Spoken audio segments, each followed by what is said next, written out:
Salvador Sánchez Serén pasó a la historia no por grandes obras, grandes hazañas, ni por logros de seguridad, ni por una gestión económica estable, por una prosperidad del país, sino por todo lo contrario: cifras rojas, proyecciones invisibles y un país que parecía avanzar en cámara lenta. Bueno, mejor dicho, en reversa, en retroceso. Que vamos a rectificar, que tomamos con mucha humildad esa decisión, porque no están conformes con algunas decisiones que se ha tomado en el gobierno, que les han afectado, y vamos a cambiar muchas cosas que la población no ve bien. Pero lo más importante es que la población sienta que ese cambio es una realidad, que no es un ofrecimiento, sino que es una realidad. Bajo su mandato, la violencia siguió marcando titulares. La infraestructura pues no avanzó mucho, siempre se vio como alguien más ausente y una plena sensación de improvisación que se volvió el paisaje político. Fue el presidente que prometió la transformación, la consolidación del FMLN, pero terminó dejando más preguntas que resultados. Y cuando el escenario se volvió incómodo, optó por la salida más rápida: desaparecer del mapa nacional, algo en lo que era experto incluso siendo presidente. Desaparecer. Pero como si huir pudiera borrar su nefasto gobierno, que ya había quedado retratado como uno de los más débiles e ineficaces de la historia reciente. Luego de dejar la presidencia en el año 2019, la Fiscalía le imputó a Sánchez Serén delitos graves relacionados con la gestión de fondos públicos, especialmente durante su mandato, y también por hechos vinculados a su etapa como vicepresidente junto al gobierno de Mauricio Funes. Fue acusado de malversación y desvío de fondos públicos, o sea, peculado. La acusación fiscal sostuvo que en su calidad de presidente, el profe y otros exfuncionarios desviaron docenas de millones de dólares de la partida de gastos reservados de Casa Presidencial. Todo a cuentas bancarias particulares o de terceros no autorizados, lo que constituye peculado por el uso indebido de dinero público. Por consecuencia, en esos montos se tipificó también lavado de dinero. En las investigaciones se encontró que esos recursos desviados ascendían a más de 180 millones de dólares. Algunos informes llegaron a totalizar hasta 187 millones. Todos fueron blanqueados a través de diversas cuentas y operaciones financieras irregulares para ocultar su origen, implicando a Sánchez Serén y a su grupo de colaboradores cercanos. Además, aunque en algunas investigaciones se hizo alusión a enriquecimiento ilícito, el enfoque más fuerte del Ministerio Público ha sido demostrar la malversación y el lavado vinculado a la desviación de todos esos fondos. Y la Fiscalía no solo acusó a Sánchez Serén, sino también a muchos exfuncionarios, sus colaboradores, sus más cercanos, entre ellos Manuel Melgar, secretario privado, Jorge Antonio Rebelo, ex jefe del Estado Mayor, Daisy Armida Díaz, tesorera de la presidencia, Francisco Rodríguez Arteaga y Pablo Gómez. Acusando por los delitos de peculado y lavado de dinero al expresidente Salvador Sánchez Serén y a otras 17 personas a las cuales se les acusa por el desvío de un monto aproximado de más de 187 millones de dólares. Bueno, estas acciones fueron cometidas durante el periodo presidencial. Ese desvío de fondos benefició principalmente a los funcionarios que estaban al mando de Casa Presidencial, sus familiares cercanos. Las autoridades concluyeron que el dinero fue retirado de una cuenta subsidiaria del Tesoro Público y se transfería hasta a 6 cuentas no autorizadas entre el 2014 y el 2019, y que gran parte de ello fue extraída en efectivo o pagado a proveedores sin vínculos formales, es decir, fantasmas. Aunque muchos lo recordarán como el presidente dormido en la historia, parece que para la corrupción pues sí estaba bien despierto. Tal vez no reaccionaba ante las crisis nacionales, pero cuando se trataba de mover millones, ni la siesta lo detenía. La Fiscalía, luego de la estructuración del caso, solicitó la detención de Salvador Sánchez Serén y de varios de los imputados. Pero tan bruto pues no era, porque cuando la orden llegó, él ya estaba cómodamente instalado en Nicaragua, con maletas hechas y parentela completa.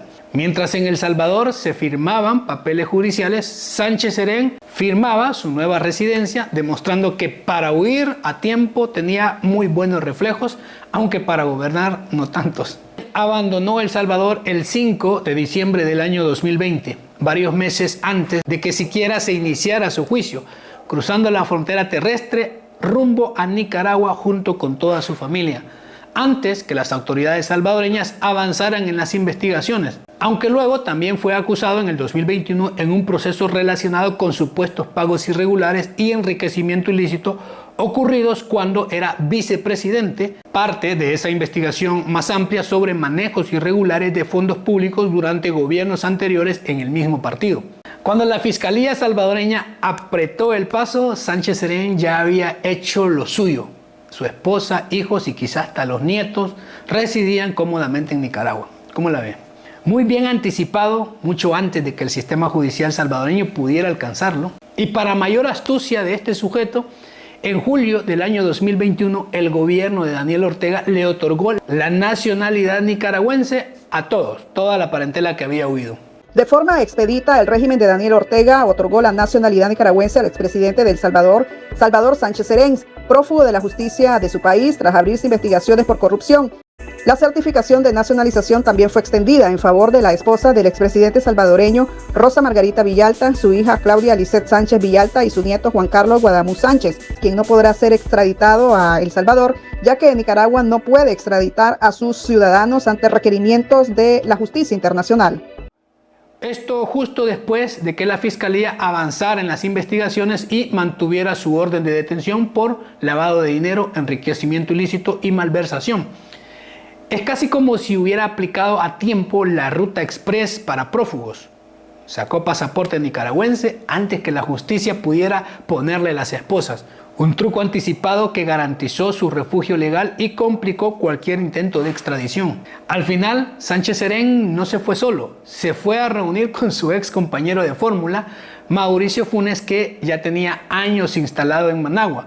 Antes eran fórmula presidencial y de gobierno, ahora eran fórmula de delincuentes prófugos de la justicia. Mientras la justicia salvadoreña miraba desde lejos impotente. Al final, esa justicia decidió seguir adelante y mandarlo a juicio, pero con una gran aclaración: en ausencia, porque el protagonista ya había salido corriendo del país. Sánchez Serén no estuvo tan dormido cuando se trató de huir a tiempo. Fue lo suficientemente listo para ver venir la tormenta judicial y refugiarse donde las órdenes de captura no llegaban.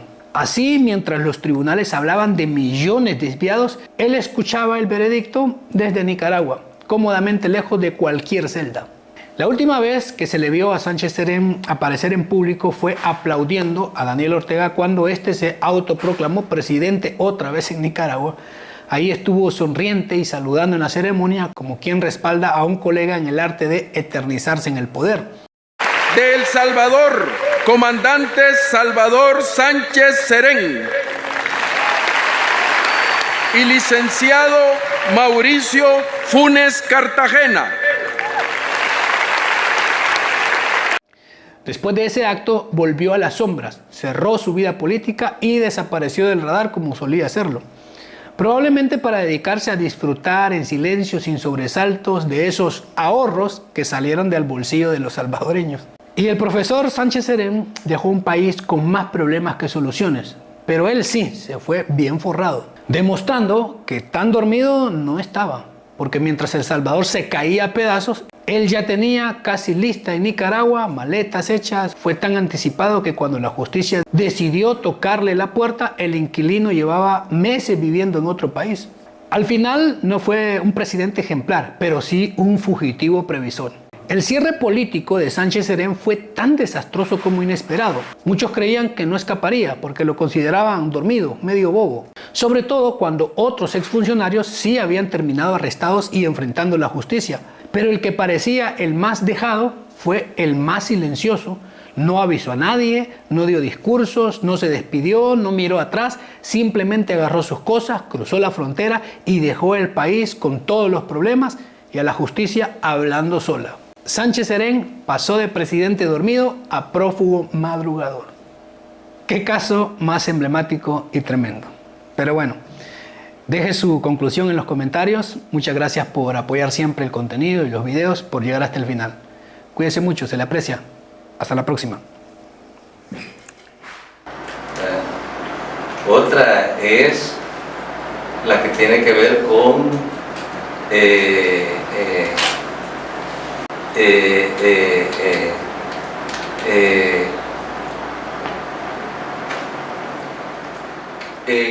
cabañas